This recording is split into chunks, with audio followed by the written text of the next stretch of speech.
يا الرفيق الليلي يا ضاقت علي الارض ضاق يسعدني اليا شفته اسعد واحد الله يسعده صدره خلي من الحسد والحقد واسلوب النفاق لا شفته بقضيقة الخاطر عساني مفقده المدح مثل العود الازرق ما يمد المدح مثل العود الازرق ما يمد ولا يساق الا على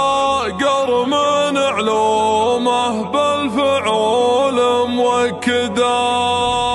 لا صدبوا جنب نصخيف وصدبوا كف الرقاق علي الثمالي ما يجنب لين يبلغ مقصده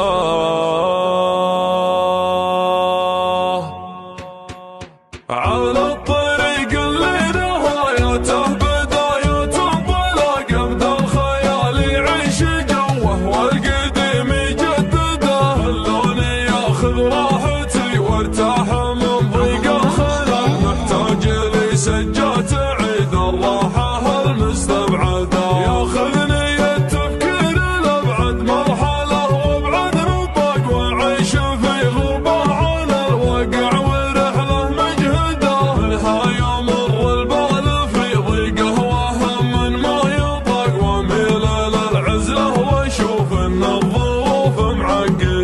أصعب من شعور الفراق إلا شعور الاشتياق هم من يطاول راعي الفرقة ونار موقدة من يكثر التفكير في الدنيا ولهوات الفراق يمكن يبين الحزن في عينه ويجفى مرقده كافحت في الدنيا بعز وذقت شيء ما يذاق ما مرت الظروف الليالي باردة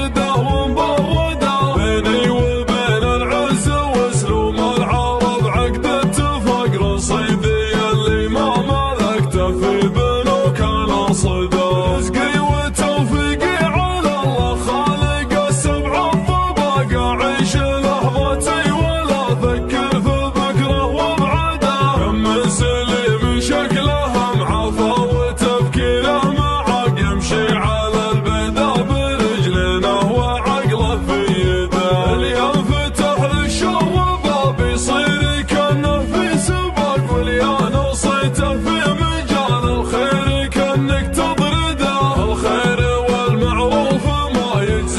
صده وانشقاق على الأقل اليا تجمل فيك أحد لا تجحده هيا الرفيق الليلي يا ضاقت علي الأرض ضاق يسعدني اليا شفته أسعد واحد الله يسعده صدره خلي من الحسد والحقد واسلوب النفاق لا شفته بقضيقة الخاطر عساني مفقده المدح مثل العود